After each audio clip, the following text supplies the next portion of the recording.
On a cold Green Bay night, the restaurant signs glow, but the doorway carries a warning. Some Packers can walk in. Black Packers may not. Vince Lombardi hears it, and the rule becomes simple. If one player is refused, every player is gone. Here is the part nobody talks about. In a small football town that threatened money, status, and tradition, Lombardi was not protecting comfort. He was drawing a line around dignity. Before the whistle, America is already divided. In 1954, the Supreme Court says segregated schools are unconstitutional. In 1955, Emmett Till is murdered in Mississippi. That same year, Rosa Parks refuses to give up her seat in Montgomery. By the time Lombardi reaches Green Bay in 1959, the country is not simply arguing about race. It is fighting over who gets to be treated as fully human. Football sells a different picture. On Sunday, black and white players share a huddle. They wear the same helmet. They chase the same championship. The crowd cheers the touchdown and calls it unity. But after the game, the uniform comes off. Black players can still be denied hotel rooms. They can be refused service at restaurants. They can be steered away from neighborhoods by real estate agents who never write the rule down. A man can be strong enough to carry a team and still be told to use a different door. Green Bay is not Birmingham. It is not Selma. It is a northern town with church bells, paper mills, taverns, and families who pass season tickets down like heirlooms. But the North has its own silence. Discrimination often arrives politely, behind a counter, inside a lease, or in the pause before someone says, "Not here." That is why Lombardi's stance mattered. He understood that a championship ring did not protect a man's dignity once the stadium lights went dark.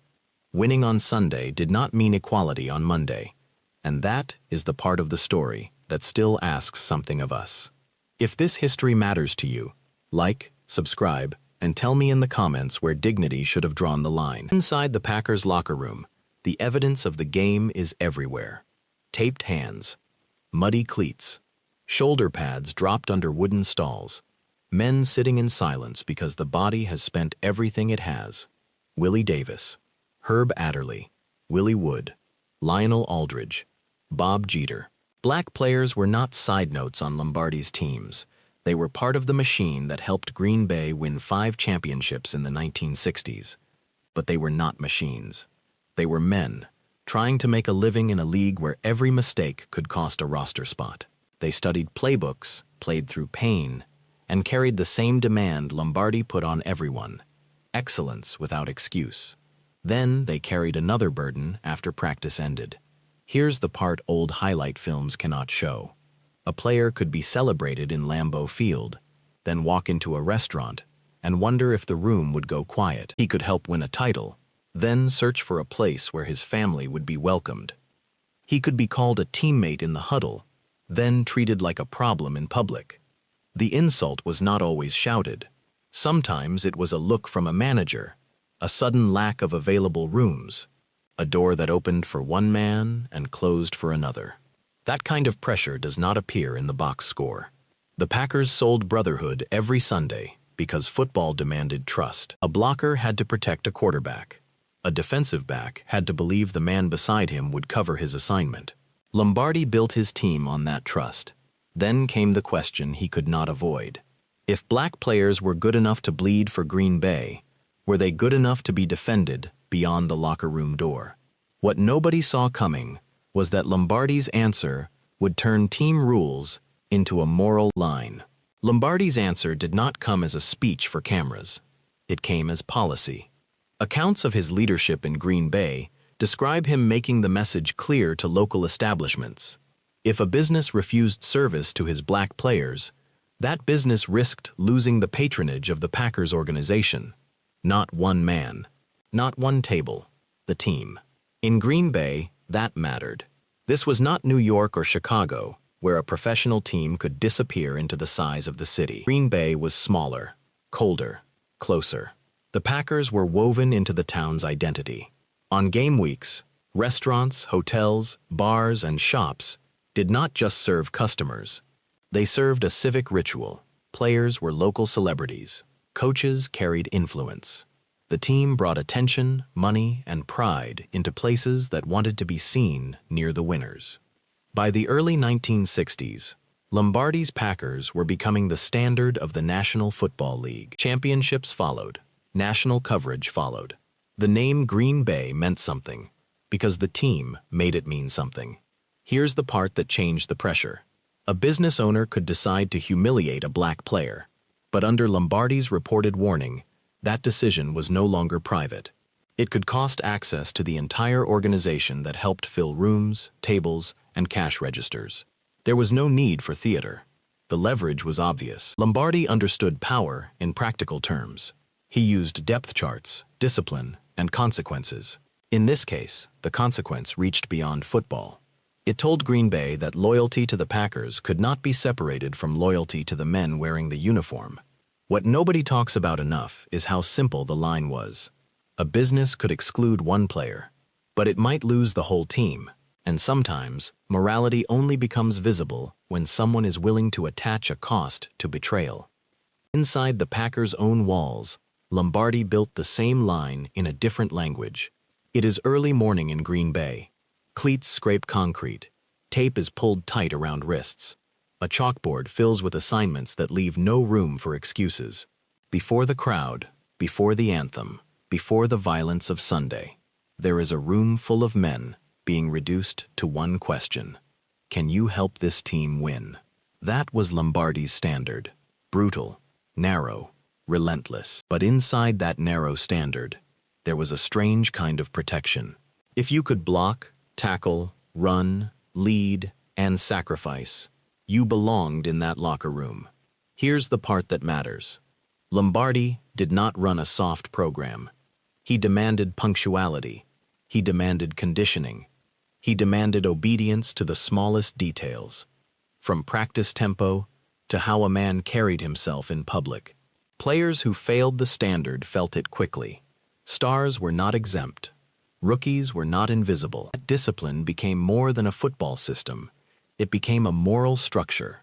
Same field, same rules, same consequences, same expectation to give up the body for the man beside you. In an era when American life was still divided by race in restaurants, hotels, neighborhoods, and schools, the Packers' locker room operated under a different pressure. Not perfect, not painless, but unified by requirement. What nobody saw coming was that Lombardi's obsession with control could also limit the space for open prejudice. A player could carry his private bias into the building, but he could not let it poison the team without challenging the coach himself. And that was dangerous ground, because Lombardi treated division as betrayal, not as a public relations problem, as a threat to winning, to sacrifice, to the sacred idea that Sunday required 11 men moving as one. The silence before a game made that clear. Helmets lowered, jerseys pulled into place, black and white players sitting shoulder to shoulder, waiting for the same whistle. Equality, inside those walls, was not a slogan. It was enforced through the daily ritual of team life. And sometimes character is revealed not by what a man announces, but by what he refuses to tolerate in the room he controls. If this story matters to you, like the video, subscribe, and tell us in the comments what leadership should look like when dignity is on the line. The hardest test did not always happen on the road.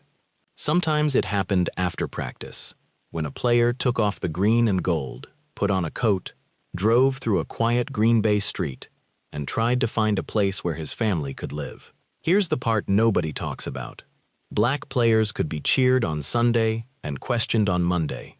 They could carry a city's hopes in front of thousands, then sit across from a landlord who suddenly had no vacancies. A wife could arrive with children, suitcases, church clothes, school records, and the simple expectation of being treated like a family, only to learn that admiration for the Packers did not always reach the front porch.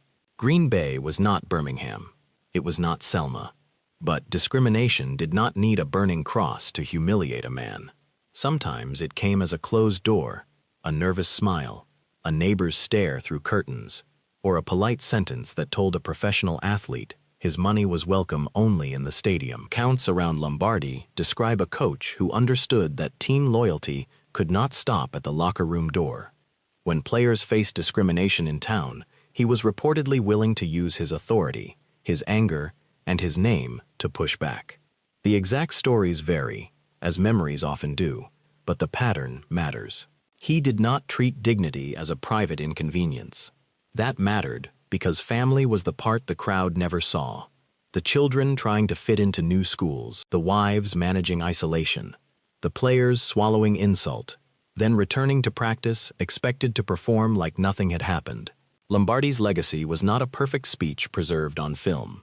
It was the standard he was willing to enforce when nobody was selling tickets. And that is the measure of leadership. Not what you applaud in public, but what you protect when prejudice follows someone home. That doorway is the legacy. Under Lombardi, one player's exclusion became the whole team's problem.